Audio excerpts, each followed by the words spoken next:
Hello and welcome to New England Authors. So good to have you with us. We're exploring different parts. If you've listened to our show, you know that we have all kinds of authors on our show. And our author today is Marjan Kamali. Welcome to the show. Thank you. She's a novelist, and she was born in Turkey of Iranian parents. Lived in many places around the world. I won't name them. Mm-hmm. And your first book, Together Tea, was a finalist for the Massachusetts Book Award. Congratulations. Thank you. And we have an exciting new book called The Stationery Shop. It's a beautiful book. I loved reading it. But first of all, tell us a little about Together Tea. It was about Iranian Americans. I guess you specialize in writing about Iranian Americans. I do. Kind of fell into that. But Together Tea was my first novel, and like a lot of first novels, it's semi-autobiographical. Yeah. It's not entirely my life story, but there's a lot of parallels. It's about a mother who's so obsessed with math that she makes spreadsheets in Excel to find the formula for the perfect husband for her daughter. Yes.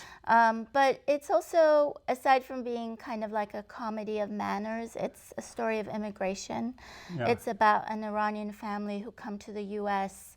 after the '79 revolution and the start of the Iran-Iraq war. Right. So it's a story of immigration and identity, assimilation, and then they go back to visit. So there's a lot that they go back to find a husband. Well, they don't think that's why they're going back, but they end up, yes, finding a husband. Now, so you were born outside of Iran. Mm-hmm. How well do you know Iran? Yeah, that's a really good question because I feel like I've only written 2 books, but I focus on Iran so much. I only lived in Iran from the ages of 2 to 5 and then 9 to 10 and a half. Mm-hmm. But aside that, I visited. I don't know Iran as well as someone who grew up there. Yeah. But my parents are Iranian, and like many immigrant children, when I was growing up, no matter where I was, the country I was living in was the country I was living in, and the home I was living in was Iran. Yes. Iranian, at least. Yes. So the Stationery Shop, this book here, takes place in 1953, Iran. It's a time of upheaval in Iran. Most Americans don't know this period, right? But it's very important in Iranian history, and America plays an important part in this history. Can you tell us a little bit about the historical events, what was happening, and why you chose this period? Yeah, I chose 1953 because I had grown up hearing about 1953. For a lot of Iranians, that was the turning point in the 20th century that changed the course of their country.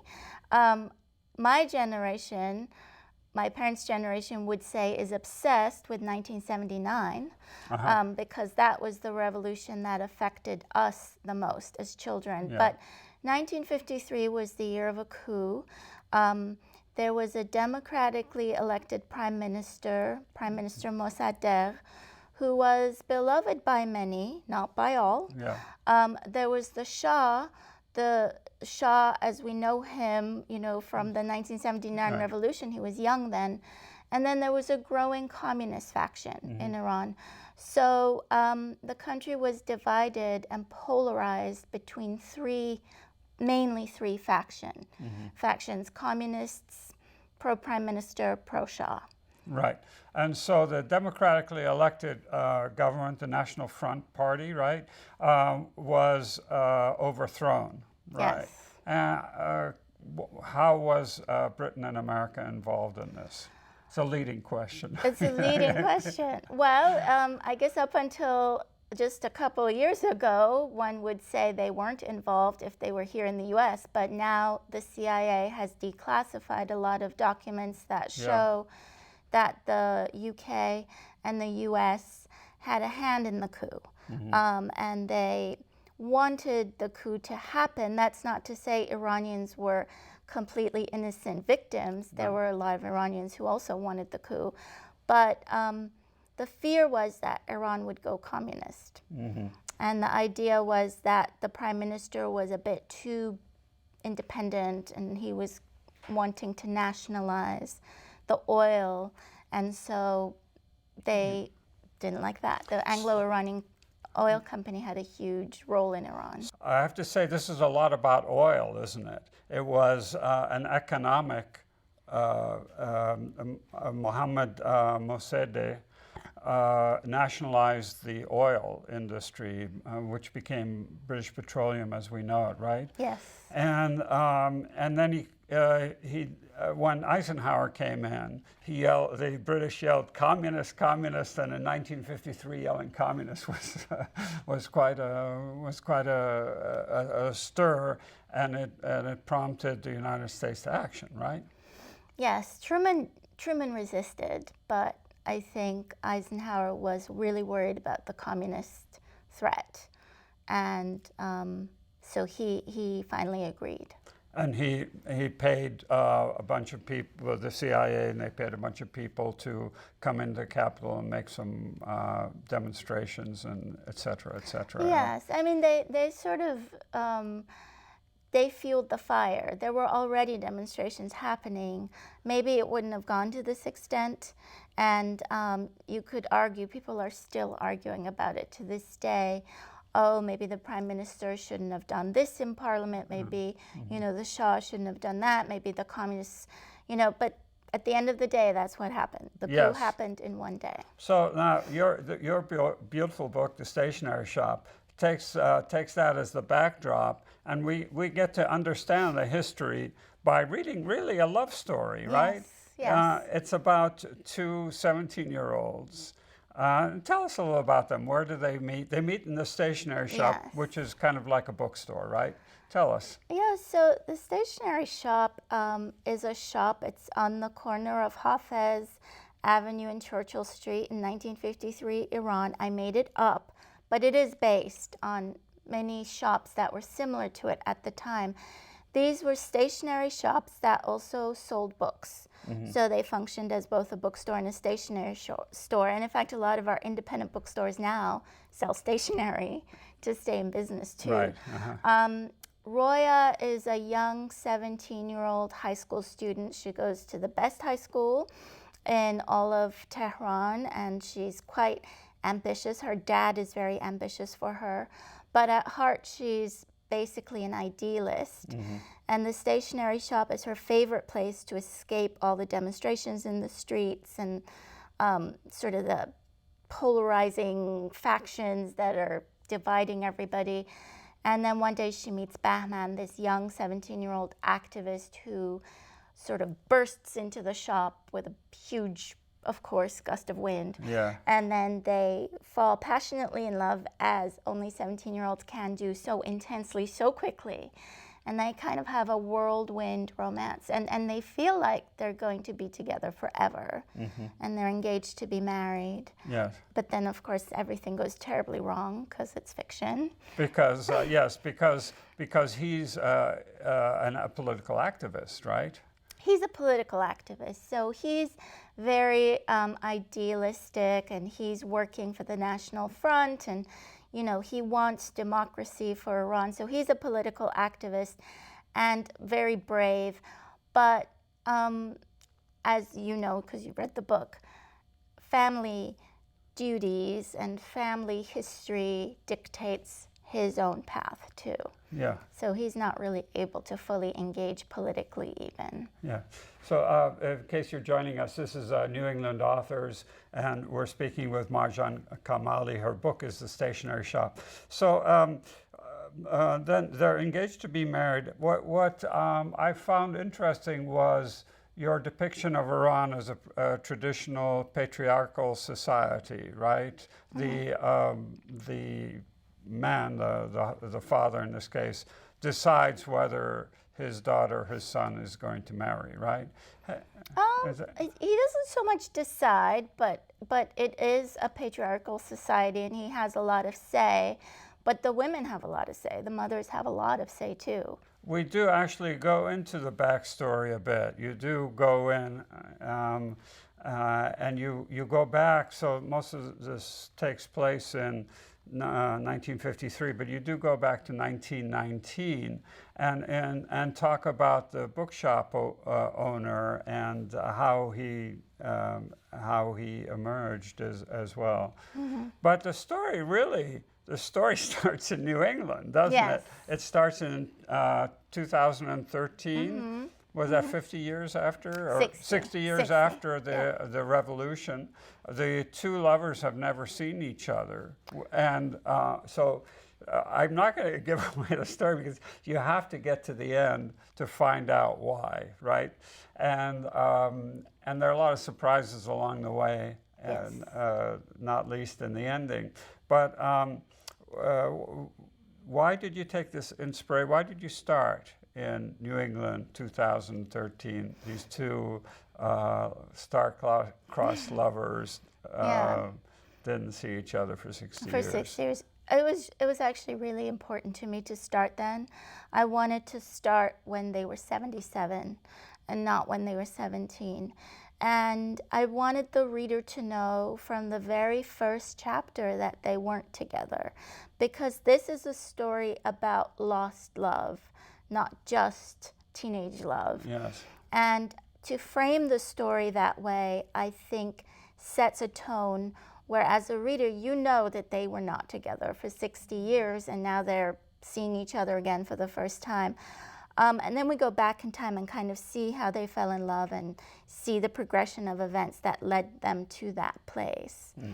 But I think it would be a very different story if we started when they were 17. I think with plot and with storytelling, the order of events that the reader receives makes all the difference.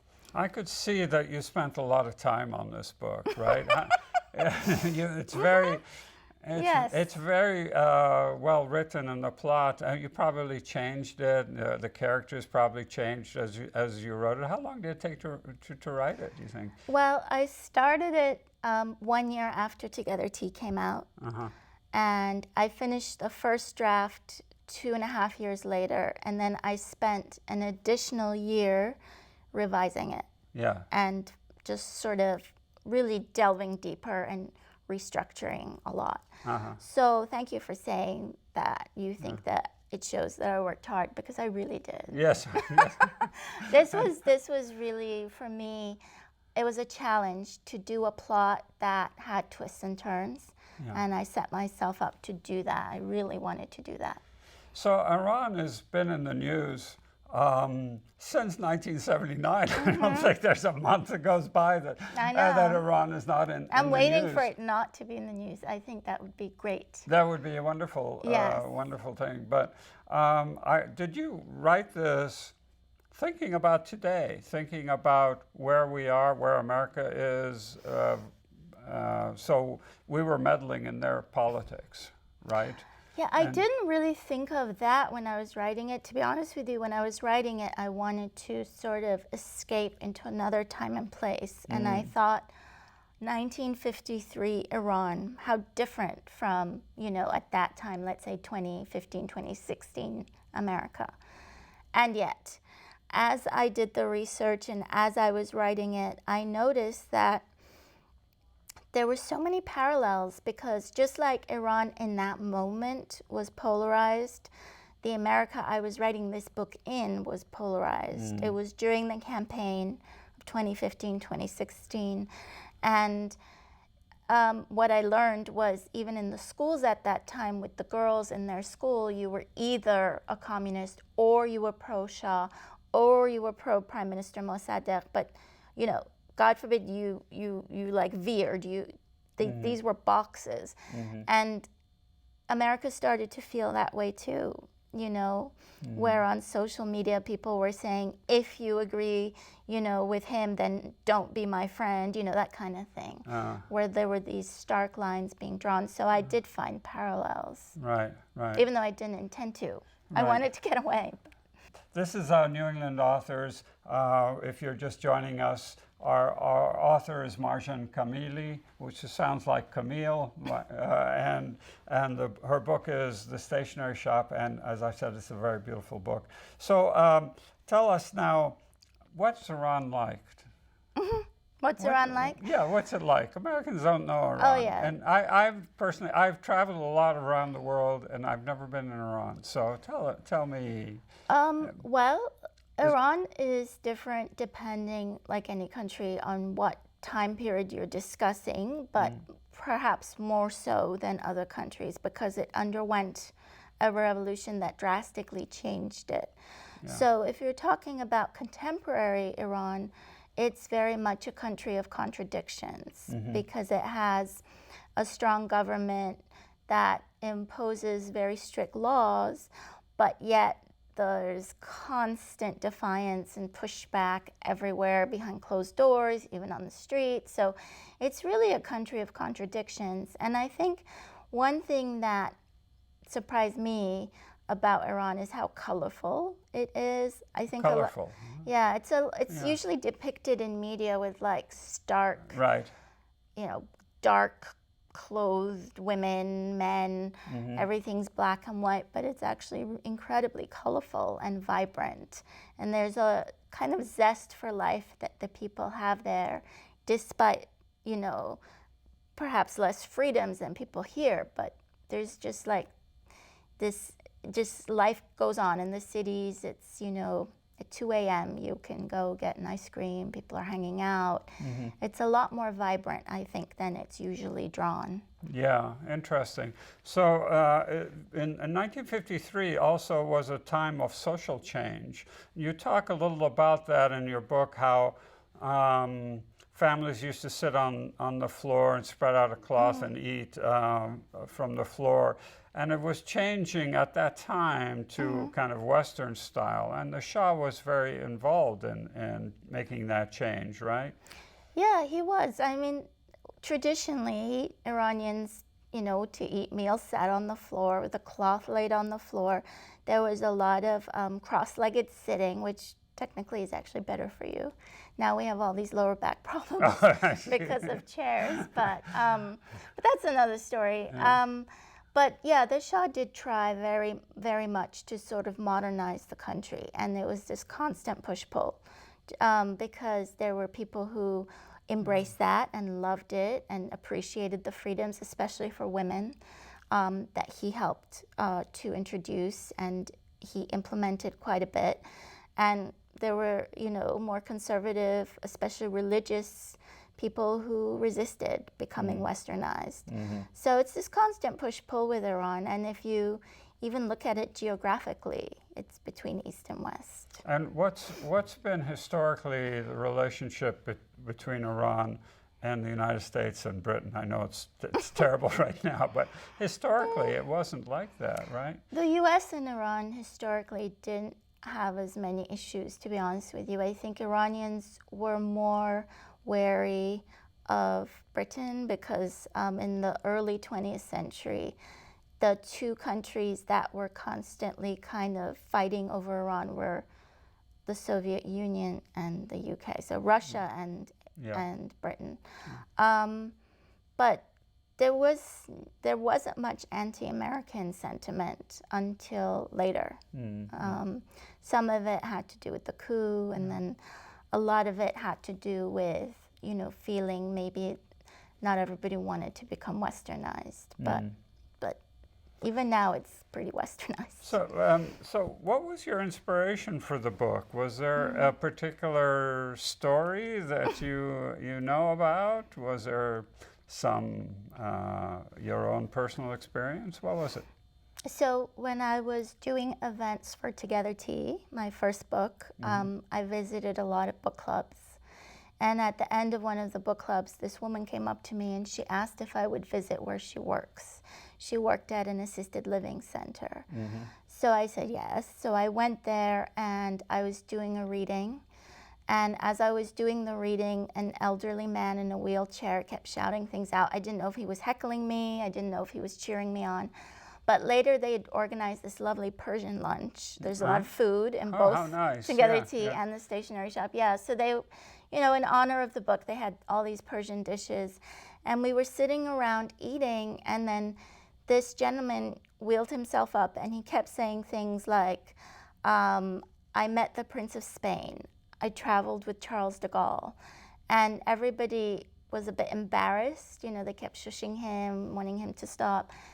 And then later I went home and my dad asked, how are the events? And I told him about this gentleman in the assisted living center, and he had an Iranian name, and I said the name. And then my dad said, oh, he's one of our most decorated dignitaries. Interesting. He met the Prince of Spain, he traveled with Charles de Gaulle. Uh-huh. So I realized he was telling the truth the whole time.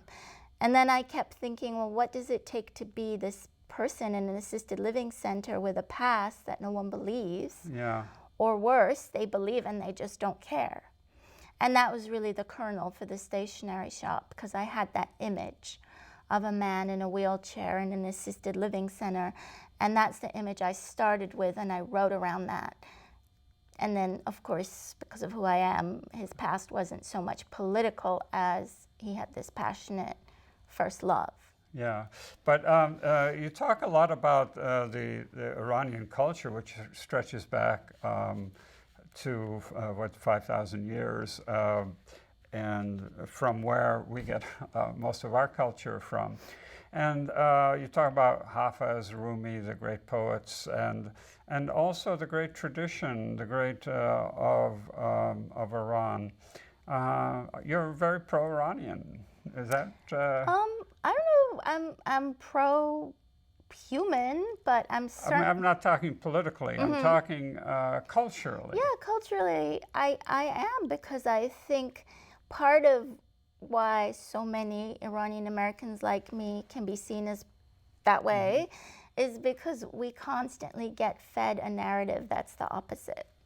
So then it almost becomes a reaction. Yeah. Because what we see in the news, in other media, in other films, how we see ourselves represented, it's not just that that's not how we are, it's just so absurd to us.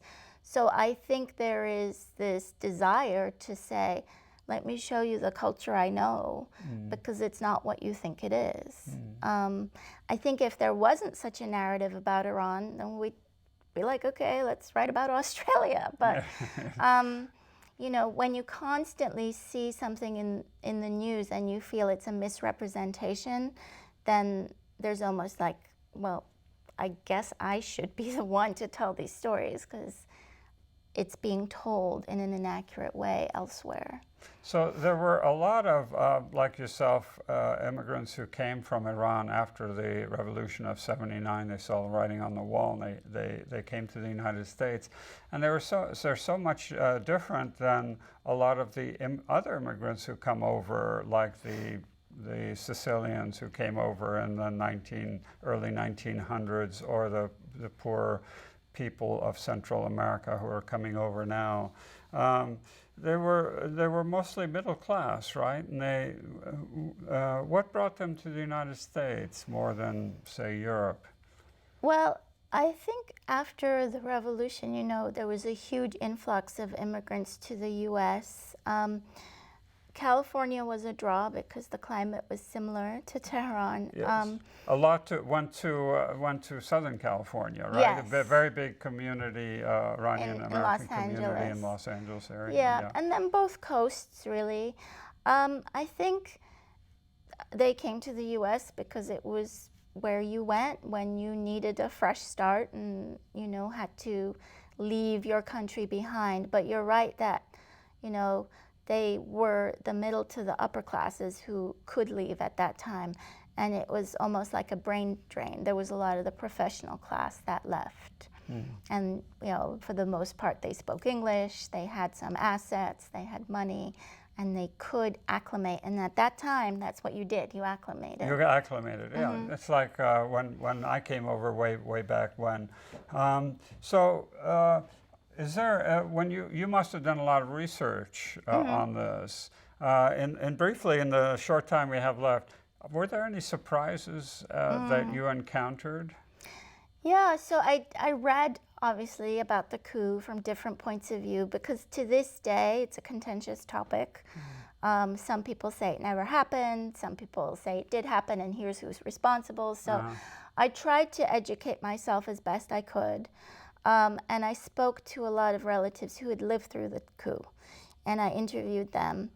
And one thing that surprised me was I always thought that 1979 was the year that so many people became, you know, somewhat disillusioned, or for the ones who loved the revolution, excited. But what I didn't realize was that for the generation before mine, 1953 changed everything to the point that some people even left then. And what I didn't realize was how vibrant a city Tehran was becoming. There was kind of a blossoming of publishing and cinema culture and theater. There's tango in the book. There was a lot of music from the West and the East. It was like, I suppose in hindsight, it can seem like a magical time. It felt magical when people were discussing it. Yes. So thank you so much for being with us. I really recommend this book, The Stationery Shop. It's a very beautiful book, and we talked maybe a little too much about the history, but it's a very beautiful love story, and you're in for some prizes. This is New England Authors. We're recording here in Cambridge, Massachusetts, and we broadcast on stations throughout the area. Remember, watch locally.